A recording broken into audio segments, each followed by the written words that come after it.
మోసం చేసిన కూటమి ప్రభుత్వానికి బుద్ధి చెప్పండని నిరుద్యోగులు ఎస్ఎఫ్ఐ డివైఎఫ్ఐ నాయకుల అక్రమ అరెస్టులను ఖండించాలని కాకి పెత్తనం చేస్తే ఖబర్దారంటూ ఎస్ఎఫ్ఐ డివైఎఫ్ఐ నాయకులు హెచ్చరించారు.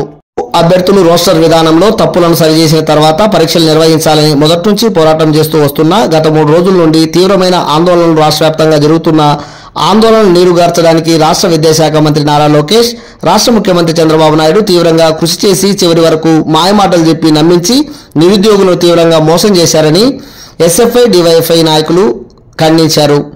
ఈ సందర్భంగా ఎస్ఎఫ్ఐ జిల్లా అధ్యక్ష కార్యదర్శులు అబ్దుల్లా, రంగప్ప, జిల్లా ఉపాధ్యక్షులు శ్రీనివాసులు, డివైఎఫ్ఐ జిల్లా కార్యదర్శి నగేష్ మాట్లాడారు.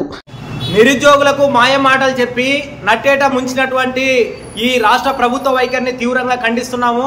ప్రధానంగా బీజేపీ, జనసేన, తెలుగుదేశం కూటమి ప్రభుత్వం ఈ రాష్ట్రంలో నిరుద్యోగుల జీవితాలతో చెలగాటమాడుతుంది. ఈ రోజు జరుగుతున్నటువంటి గ్రూప్ 2 పరీక్ష పైన అనేక డ్రామాలాడి చివరి క్షణం వరకు కూడా నిన్న రాత్రి 10 వరకు కూడా మేము నిరుద్యోగుల పక్షాన నిలబడతాం, వాళ్ళ బాధ అర్థం చేసుకుంటామని చెప్పేసి రాష్ట్ర ముఖ్యమంత్రి స్వయాన మరి ఆయన ప్రకటన చేశాడు, ఆయన వాయిస్ పంపించాడు.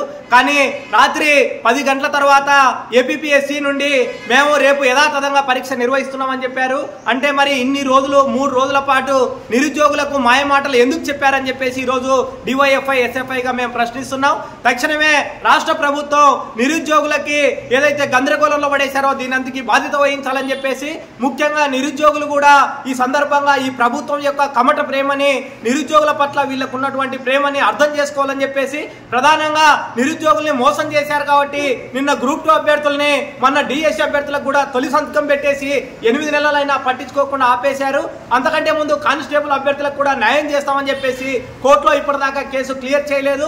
కాబట్టి ఎస్ఐ కానిస్టేబుల్ అభ్యర్థులు కానీ లేదా గ్రూప్ 2 అభ్యర్థులు కానీ డిఎస్సీ అభ్యర్థులందరూ కూడా రేపు 27వ తేదీ ఈ రాష్ట్రంలో జరిగేటటువంటి ఎమ్మెల్సీ ఎన్నికల్లోన ఈ బీజేపీ, ఈ జనసేన, ఈ తెలుగుదేశం యొక్క కూటమి ప్రభుత్వానికి బుద్ధి చెప్పాలా, నిరంతరం నిరుద్యోగుల పక్షాన పోరాటం చేసేటటువంటి పీడీపీ ఏదైతే ప్రోగ్రెసివ్ డెమోక్రటిక్ ఫ్రంట్ అభ్యర్థులు ఉన్నారో గుంటూరు, కృష్ణా జిల్లాల్లోన కేఎస్ లక్ష్మణరావు గారు, అట్లాగే ఉమ్మడి గోదావరి జిల్లాల్లోన డివి రావు గారు ఉన్నారో వీళ్ళందరికీ ఓట్లేసి ఈ టీడీపీ, బీజేపీ బలపరిచినటువంటి కుటుంబ అభ్యర్థిని ఓడించాలి, కేఎస్ లక్ష్మణరావు గారిని, అక్కడ రాహుల్ గారిని గెలిపించాలని చెప్పేసి మేము నిరుద్యోగులకి పిలిపిస్తున్నాం. అట్లాగే రాష్ట్ర ప్రభుత్వం కూడా డ్రామాలు ఆపేసి రోజు కట్టుకట్టలు చెప్పడం మానేసి వెంటనే రాష్ట్ర ప్రభుత్వం నిరుద్యోగులకి న్యాయం చేయాలి. న్యాయం చేయకపోతే ఈ రోజు పరీక్ష అయిపోయినా సరే రేపటి నుంచే వీళ్ళ భరతం పడడానికి మేమంతా కూడా ముందుకు వస్తామని చెప్పేసి రాష్ట్ర వ్యాప్తంగా ఉన్నటువంటి నిరుద్యోగులు కూడా